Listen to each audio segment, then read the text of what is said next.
पिछले एपिसोड के एंड में हमने देखा था कि हंगजो को किसी तरीके से पता चल जाता है कि ली को पता है कि वही पीली है, बट यहाँ तक ये सारी बात कैसे पहुंची ये तो हमें पता नहीं है। तो चलिए हम इस कहानी को फिर से स्टार्ट करते हैं। एपिसोड के स्टार्टिंग में हम देखते हैं कि हंगजो और मैकजुन बियर शॉप के अंदर होते हैं, जहाँ पे हंगजो उसे पूछती है कि तुम यहाँ पे किस लिए आए हो। तो मैकजुन उसे बताता है कि मेरे पास अपॉइंटमेंट है। फिर हंगजो उसे कहती है कि मैं ज्यादा देर तक बात नहीं कर सकती हूँ, तुम्हें मुझसे क्या बात करनी है जल्दी बताओ। मैकजुन उससे कहता है कि तुम पीली हो। ये सुनने के बाद तो हंगजो थोड़ी सी सरप्राइज हो जाती है और फिर उससे पूछती है कि तुम्हें कैसे पता कि मैं पीली हूँ। तो मैकजुन कहता है कि मैं तुम्हारे बारे में जानता हूँ और मुझे पता है कि तुम ही पीली हो। वैसे क्या तुम फ्यूचर में भी अपने इस आइडेंटिटी को छुपा कर रखना चाहती हो। तो हंगजू उससे कहती है कि जैसा तुम मुझे जानते हो वैसा मुझे कोई नहीं जानता है, इसलिए तुम इस चीज को छुपा कर रखना। तो मैकजुन कहता है कि इसके बारे में मेरे अलावा कोई और जानता होगा तो क्या होगा। तो हंगजू उससे पूछती है कि कौन है वो। तो मैकजुन बताता है कि वो पर्सन ली है। ये सुनकर हंगजू कहती है कि लगता है कि तुम गलत समझ रहे हो, उसे सिर्फ मेरे ऊपर शक था कि मैं पीली हूँ, हालांकि ये मैटर तो हमने बहुत ही पहले खत्म कर लिया था। ये सुनकर मैकजुन कहता है कि आज मैं यहाँ पे इसीलिए आया हूँ क्योंकि ली कंपनी में तुम्हारे साथ गाना चाहता है। मैकजुन की ये सारी बातें सुनकर हंगजू थोड़ी सी टेंस हो जाती है। तभी वहाँ पे ली आ जाता है। ली को देखने के बाद वो उसके पास जाती है और वो उससे पूछती है कि क्या तुम्हें पता था कि मैं ही पीली हूँ। ये सुनकर ली हंगजू को समझाने की कोशिश करता है, बट हंगजू उसे पूछती है कि क्या तुम्हें पता था या फिर नहीं। तो ली उसे बताता है कि हाँ मुझे पता था। जब हंगजू ली के मुंह से ये बातें सुनती है तब हंगजू बहुत ही ज्यादा गुस्सा हो जाती है और वो उस बियर शॉप से बाहर चली जाती है। हंगजू के जाने के बाद ली मैकजुन के पास जाता है और उसे कहता है कि तुम यहाँ पे क्या कर रहे हो। तो मैकजुन उसे बताता है कि मुझे रिप्रेजेंटेटिव की तरफ से ऑर्डर मिला था कि मैं पीली को कंपनी में लेकर जाऊँ, इसलिए मैं यहाँ पे हूँ। ली मैकजुन को देखकर बहुत ही ज्यादा गुस्सा होता है और वो उससे पूछता है कि क्या तुम यहाँ पे सिर्फ कंपनी की काम की वजह से आए हो या फिर तुम उसे पसंद करते हो इसलिए तुम यहाँ पे आए हो। तुम्हें अपने पर्सनल एंड प्रोफेशनल लाइफ को अलग रखकर काम करना चाहिए, नहीं तो ये बहुत ही प्रॉब्लम दे सकता है। ये सुनकर मैकजुन कहता है कि मैंने अपने पर्सनल और प्रोफेशनल लाइफ को मिक्स कर दिया है, इसके लिए सॉरी, लेकिन मैं हमेशा से इस बात को लेकर क्यूरियस रहता था कि तुम हंगजू में इसलिए इंटरेस्टेड हो क्योंकि वो पीली है, इसलिए। ये दोनों यहाँ पे हंगजू के लिए लड़ रहे होते हैं और बाहर हंगजू बहुत ही सैड होती है और वो ली के बारे में सोचती है। वह उस दिन के बारे में सोचती है जब ली भागकर उसके पास आया था और उसे कह रहा था कि हम काफी दिनों के बाद मिल रहे हैं, जबकि वो उस दिन के एक दिन पहले ही एक दूसरे से मिले थे। इस समय ली उसे देखकर बहुत ही ज्यादा खुश था। इसके बाद हंगजू ली के बारे में और भी बातें सोचने लगती है और कहती है कि मैं उसके शब्दों को सच समझ रही थी, लेकिन वो तो मुझसे इसलिए प्यार कर रहा था क्योंकि मैं पीली थी। मैं सच में पागल थी। अब नेक्स्ट सीन में हम देखते हैं कि मैनेजर ली के पास आकर उससे कहते हैं कि आखिर तुम पीली को कंपनी में कब लाओगे और हम अपना काम कब स्टार्ट करेंगे। तब ली उससे कहता है कि इसमें थोड़ी सी कॉम्प्लिकेशन हो गई है, क्या आप मुझे कुछ और टाइम दे सकते हो। ये सुनकर मैनेजर कहते हैं कि आखिर ये काम इतना मुश्किल क्यों है, उससे मिलना और उसे मीटिंग में लाना ये इतना मुश्किल क्यों हो रहा है।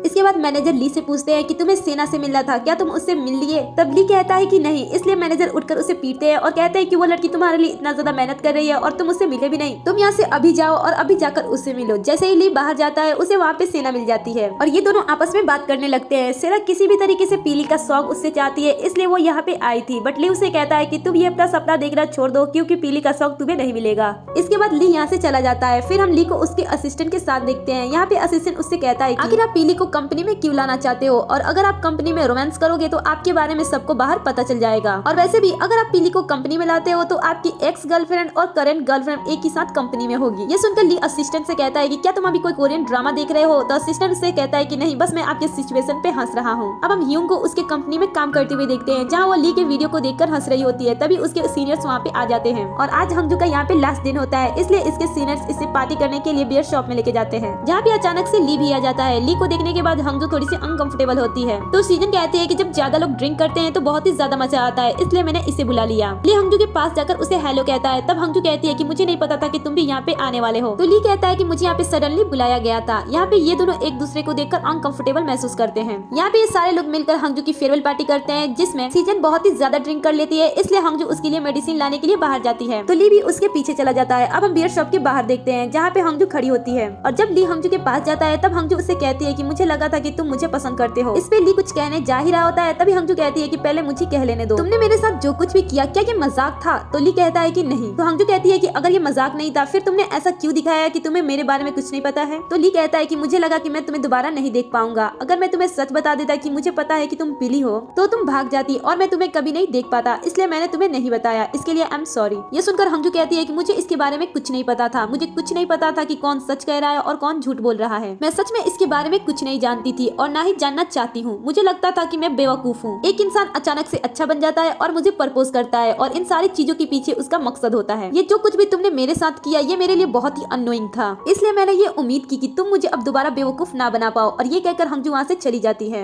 अब अगले दिन हम हंगजू को देखते हैं, जिसके पास उसकी फ्रेंड कॉल करती है और पूछती है कि कल रात तुमने पार्टी की थी और मुझे बताया भी नहीं। नहीं। तो हंजू कहती है कि बस मैं अपने कॉलेज के साथ एक छोटी सी पार्टी कर रही थी और आज मैं अपने घर जा रही हूँ, इतना कह के वो फोन को कट कर देती है। अब हम हंजू को उसके घर पे जाते हुए देखते हैं और देखते हैं कि वो रास्ते में बहुत ही ज्यादा अपसेट दिखाई देती है। घर जाने के बाद हंजू अपने डैड के साथ खाना खा रही होती है, तब उसके डैड उससे कहते हैं कि तुम्हारा इंटर्नशिप अब खत्म हो गया। तो हंजू कहती है कि हाँ, कल लास्ट डे था मेरा। इसके बाद हंजू के डैड हंजू से ली के बारे में बात करते हैं और कहते हैं कि कुछ टाइम पहले तुम्हारी कंपनी ने एक स्टार के साथ एक प्रोग्राम किया था, वो कैसा था। ये सुनकर हंजू थोड़ी सी टेंस हो जाती है और कहती है कि डैड, जो लोग सेलिब्रिटी होते हैं वो दूर से ही अच्छे लगते हैं, जब वो पास आते हैं तो वो बहुत ही अजीब लगते हैं। और इतना कहकर वो वहाँ से चली जाती है। अब हम अगले दिन हंजू की कजन सिस्टर जैन को देखते हैं, जो कि सुबह उठकर टाइम देख रही होती है और उसके बाद अपने फोन को चेक कर रही होती है। तभी वो मैकटून के फोटो को देखती है और कहती है कि ये ऐसा दिखाता है जैसे कि इसकी कोई गर्लफ्रेंड नहीं है। वैसे क्या ये हंजू के पास वापस जाएगा? इसके बाद हम हंजू को देखते हैं, जो कि अपने शहर में घूम रही होती है और घूमते घूमते वो अपने हाई स्कूल के पास जाती है और वहाँ पे उसे मैकटून मिल जाता है। और उसके बाद वो स्कूल के अंदर जाते हैं, जहाँ पे मैकटून बताता है कि कल यहाँ पे एक फंक्शन होने वाला है। ये सुनकर हंजू कहती है कि क्या हम यहाँ पे घूम सकते हैं? तो मैकटून कहता है कि मैंने गार्ड से बात कर लिया है, मैंने उन्हें बताया कि मैं यहीं से पास आउट हुआ था। इसके बाद ये अपने स्कूल के अंदर घूमने लगते हैं, तभी उनका क्लासरूम आता है और जैसे ये क्लासरूम के अंदर देखते हैं, हमें एक छोटा सा फ्लैशबैक दिखाया जाता है। हम देखते हैं कि जैन हंजू के साथ दौड़कर एक क्लासरूम के पास जाती है और कहती है कि वो कितना ज्यादा हैंडसम है। फिर हम क्लासरूम के अंदर मैकचुन को देखते हैं, जो कि गिटार बजा रहा होता है और उसे सारी लड़कियां देख रही होती है, क्योंकि मैकचुन बहुत ही ज्यादा हैंडसम दिख रहा होता है। एक बार जब मैकचुन गिटार बजा रहा होता है, तब हंजू उसे छुपकर देख रही होती है और जैसे मैकचुन क्लास से बाहर आता है, तब वो वहाँ पे हंजू को देखता है और वो उसे पूछता है कि क्या तुम गिटार बजाना सीखना चाहती हो? तो हंजू हाँ कर देती है और इसके बाद हमें पता चलता है कि मैकचुन ही वो पर्सन होता है जो हंजू को गिटार बजाना सिखाता है। यहाँ पे जैन, मैकचुन और हंजू साथ में बहुत सारा टाइम स्पेंड करते हैं, जिसकी वजह से जैन को मैकचुन पसंद आने लगता है। और जब जैन मैकचुन को उसके बर्थडे के दिन प्रपोज करने के लिए जाती है, तब वो देखती है कि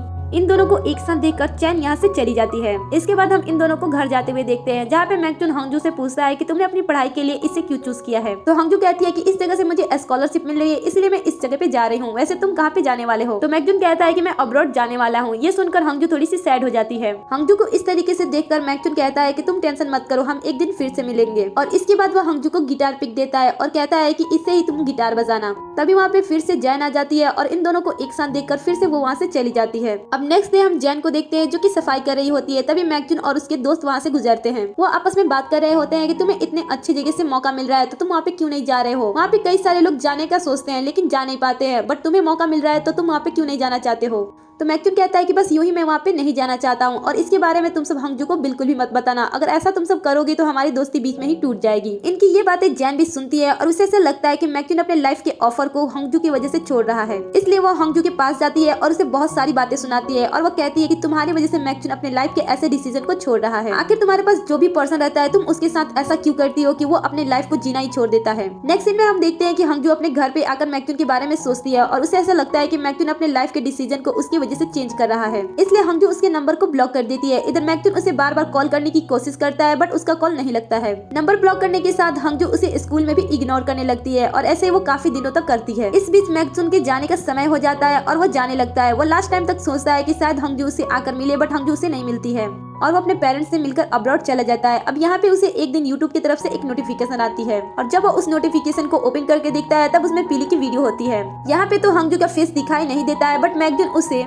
उस गिटार पिक से पहचान लेता है जिसे उसने बजाने के लिए दिया था। मैकचुन की लाइफ ऐसे बीती है और कुछ टाइम बाद मैकचुन वापस कोरिया आता है और जब वो कोरिया आता है, तब वो हंजू को ली के साथ देखता है और यहीं पे ये फ्लैशबैक खत्म हो जाती है। इसके बाद हंजू और मैकचुन अपने स्कूल में घूमकर गार्डन में जाकर बैठते हैं और यहाँ पे बातें करते हैं। यहाँ पे वो अपने स्कूल के दिनों को याद करते हैं और हंजू कहती है कि तुम वापस किस लिए आ गए? तो मैकचुन कहता है कि मुझे ऐसा लग रहा था कि मैं तुम्हें अब दोबारा नहीं देख पाऊंगा, इसलिए मैं वापस कोरिया आ गया। मैकचुन की ये बातें सुनकर हंजू ली के बारे में सोचने लगती है, क्योंकि जो बात ली ने कही थी वही बात मैकचुन भी कर रहा था। अब हम जैन को देखते हैं, जो कि रास्ते पे चल रही होती है। तभी वो मैकचुन और हंजू को एक साथ देखती है। यहाँ पे मैकचुन हंजू से मिलकर यहीं से चला जाता है। उसके बाद हंजू जैन की तरफ आती है, बट वो जैन को देखती नहीं है। फिर ये दोनों आमने सामने होते हैं और जैन हंजू से पूछती है कि क्या फिर से तुम दोनों एक साथ हो गए हो? तो हंजू उसे इग्नोर करती है और जाने लगती है, बट जैन उसे जाने नहीं देती है और यहाँ पे इन दोनों के बीच में लड़ाई हो जाती है। इनके बीच में लड़ाई इतनी बढ़ जाती है कि जैन हंजू पे हाथ उठाने जा रही होती है। तभी हंजू उसका हाथ पकड़ लेती है और उसे बातें सुनाकर वो वहाँ से चली जाती है। नेक्स्ट सीन में हम सीजन और ली को देखते हैं। यहाँ पे सीजन ड्रिंक कर रही होती है और वो ली से कहती है कि तुम हंजू से कन्फेस कर लो। इसलिए जब ली घर आता है, तब वो हंजू के पास एक सॉरी वाली वीडियो सेंड करता है, जिसमें उसने डायरेक्टली तो सॉरी नहीं कहा था, बट ऐसी सॉन्ग को भेजा था जिसमें सॉरी कहा जा रहा था। उस सॉन्ग को सुनने के बाद हंजू के चेहरे पे स्माइल आ जाती है और वो ली के पास मैसेज करती है और उसे घर बुलाती है। इसलिए ली हंजू के घर तुरंत पहुंच जाता है। घर जाने के बाद हंजू उसे अपने सारे इंस्ट्रूमेंट्स को दिखाती है। वो अपने गिटार, माइक, नोटबुक सारी चीजें दिखाती है और कहती है कि मैं इसी तरह वीडियो बनाती हूँ। और उसके बाद वो ली से कहती है कि हेलो, मैं हूँ पीली, वही इंसान जिससे तुम हमेशा से मिलना चाहते थे। और यहीं पे इस ड्रामे का 5th एपिसोड खत्म हो जाता है।